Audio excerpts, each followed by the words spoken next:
My oldest just graduated high school this month and is saving up his money to buy a new laptop to take with him in the fall. He has been using school-issued Chromebooks since probably 3rd grade, but once he hit high school, they were issued one to carry around as their main source of communication in the classroom. I didn't have a laptop whatsoever until the end of college. They were terrifyingly expensive in 2003. The most basic models would run you almost $1,000, which in 2003 was a lot of money. Good laptops were in the $2,000 range, and the specifications were not great.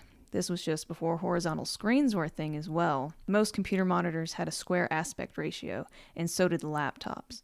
My first laptop was a used Compaq that my husband got from work that they were trying to get rid of. In fact, my first several laptops were secondhand office equipment that all worked just fine for what I needed them for. You couldn't exactly play games on them, and they had very loud fans back then because components were much bigger than they are today. I brought it to one of my art classes to take notes once, and the sound from the fan was so loud when I opened it that I instantly shut it and put it away. You couldn't sit in class with that going on. I knew a handful of people who had bought the first MacBooks around this time. Being in art, we used Adobe software almost exclusively, and back then you had to buy the license for either Mac or Windows. It didn't run on both. Most of the other kids in my class had MacBooks because at the time, the monitors had the best color balance. And by the end of the 2010s, every self-respecting graphic designer was all in on Apple hardware. Welcome to this little project. My name is Melinda Wires, and we're going to take a look at the way things were not that long ago. This episode is called College Without a Laptop.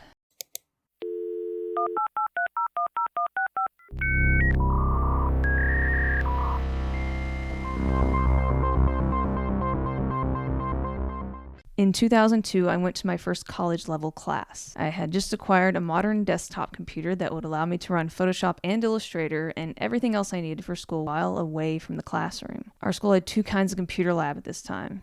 Because it was an art school, they taught both graphic design and 3D modeling. The problem was the software didn't run on both Mac and PC natively. We had one computer lab with all new Apple G4 towers that we used to learn Adobe software like Photoshop and Illustrator, and another computer lab that was all giant PCs that ran 3ds Max and Maya software for animation. And there was a few more for the video editing people as well. When we first started, we had to buy 2 sets of solid-state media to save our work to while we were in the lab. You got one zip disk formatted for Mac and one for PC. We didn't have user accounts. We just got on a computer, plugged in our disk, and edited our work on it. Then we would take it to the school's print shop for finals and spend way too much money printing a poster for a final grade. After art school, I went back to regular community college where we continued to use computer labs for everything we needed to have printed out or done in Microsoft Office. We used to have to take classes called BCIS, which stood for Business Computer Information Systems. These are basically set up to show you how to use Microsoft Office in an office setting. We learned how to use Excel, Word, and Access, and PowerPoint.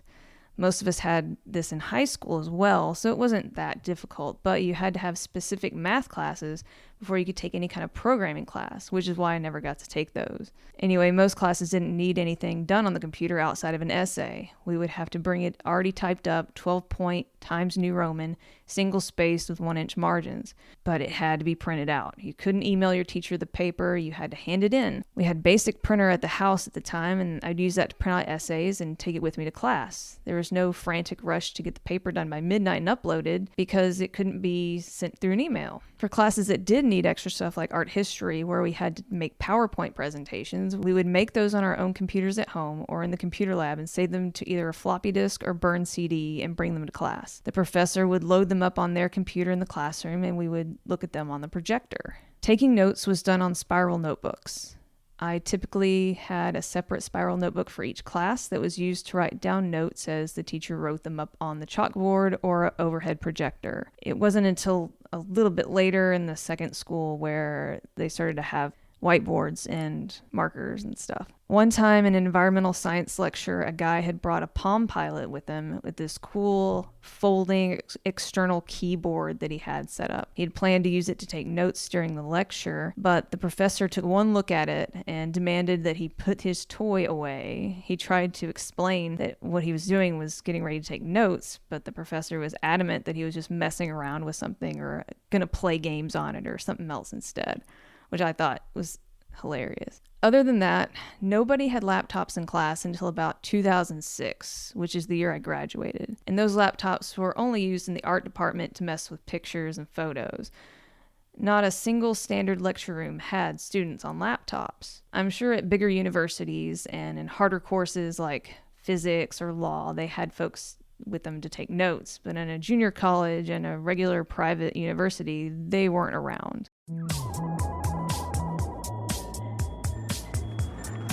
You can make movies on it.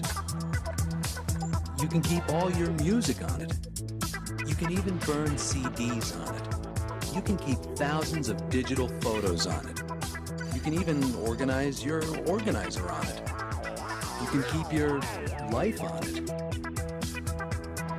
The new iBook. Would you like that to go? My kids take most of their major exams online, including the state ones. The teachers still use printed worksheets for some things, but the older they get, the more web-based all the classes get. Everything is in Canvas or Google Classroom and can be accessed and submitted at any time. When I was in school, if I forgot my essay or some paper, I would just have to take a failing grade for it because I didn't have any way to go back to my apartment or house to go get it in time. Tests for us were taken with a booklet the teacher provided, and all the answers were bubbled in on Scantron sheets. They were these little green rectangle pages. They were probably, I can't even think of what, they were like a foot long at the most, maybe 4 inches wide, and they were green and black. And you bubbled in your stuff, and it was just, that's what we used. When my oldest was taking his first dual credit classes in high school, I asked him if he needed any Scantrons for his final exam, and he looked at me like I was crazy. Mom, this isn't the 1900s. Scantrons were great. You just filled out the answers, and the professor would have a giant beige machine on their desk that looked like a JCPenney deli meat slicer. You would put your completed sheet in one end, and it would make a bunch of bloop noises before spitting it back out with your score and marks for which answers you got wrong. You knew in minutes what you got on your final exam in most cases. A little bit of an extra note here on cell phones in school. I'll probably do a whole episode on just flip phones later, but for this little bit, I wanted to mention that while most of us at the time had Nokia candy bar phones and flip phones, they weren't out at all times. We didn't have unlimited data or texting, so they were only used for calls. During class, you would just put it on silent and put it in your backpack. If you got it out or if it went off, it was real easy to turn it off and go about the rest of the class. Some professors would get mad at you, but back to the no laptop thing. Being in school for art meant that I typically always had a sketchbook on me. Most drawing classes required a filled black sketchbook by the end of the semester as a grade. We didn't have digital drawing tablets widely available, but at the Art Institute we did. I didn't make it to the classes where they got to use them, but they were in the computer lab at the time, and you could kind of mess with them if you're in that class. But they were the old style Wacom tablets where you had a pen with a coiled cable attached, and they were like maybe the size of a piece of paper. They were tiny, and the drawing surface was only like 4 inches wide. It was super small, and you had no idea what you're actually drawing because it was just a square piece of plastic, and you had to look at the screen to draw. So the sudden separation of what you were drawing with your hand and having to look at the screen while you did it was super hard. Towards the end of my time at college, I did invest in my own Wacom tablet, and I would have a few others later on, but I never did get the hang of digital drawing. To this day, I still struggle with line control on an iPad with an Apple Pencil, regardless of extra tips or screen protectors with texture or anything. It's just they slips and slides. I can't do it. I need paper. I guess I also need to point out that we use physical books at this time. Here I am talking about lack of laptops when we also had no proper digital books either.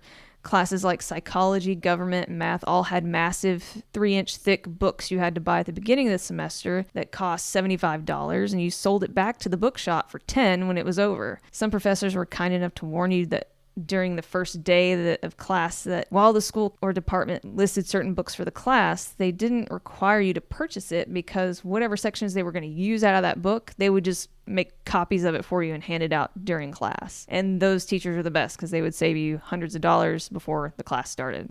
What is it about Sony? A difference in quality you can see? The leading edge of innovation?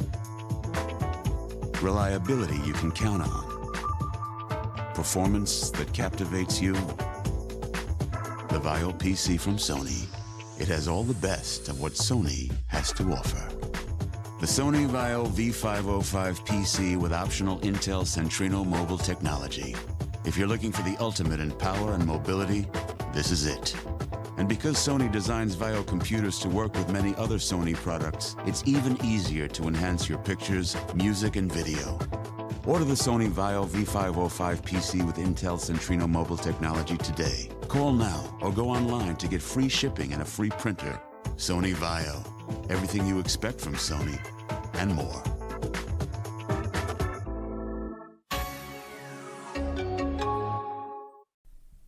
All right, now for some fun stats. This was the first laptop I ever had, and it was a Compaq Armada M700. It came out in 1999, but I didn't get it until about 2004, 2005. It came with Windows 98 installed, brand new. It was $1,750. I think we paid $100 for it by then. It was an old company laptop that we got a hold of, and it worked great for what I was using it for. The processor was an Intel Pentium 3 with 500 megahertz. It had 128 megabytes of RAM and a 12 gig hard drive. It did come with a CD-ROM drive, and it was removable. The 2006 MacBook came with Snow Leopard installed, and brand new, it was $1,299, and that was for the mid-range. You could do add-ons and make it more expensive. The processor was an Intel Core Duo with 2 gigahertz and 512 megabytes of memory, a 60 gig hard drive, and a CD-DVD combo drive, which was super nice. Netbooks became big shortly after this, with the EEE PC and others popping up in around 2007, 2008. The Sony Vaio line, there was a bunch of other ones. Everyone kind of came out with a thin, small laptop just to use to get on the internet, and it wasn't really made for work. It was just made for checking email, blogging, that kind of thing. These would have been great to have during college, and I even used the EEE PC as a main laptop for a good chunk of 2009 to 2010. But yeah, that's how it was when you didn't have laptops in college. If you like this episode, feel free to subscribe to it wherever you get podcasts. Other episode topics include when the internet was slow, early webcomics, and stealing music on the internet. Thanks for listening.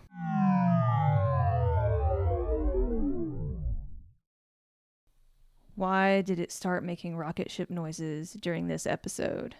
Let's see if I can get it closer.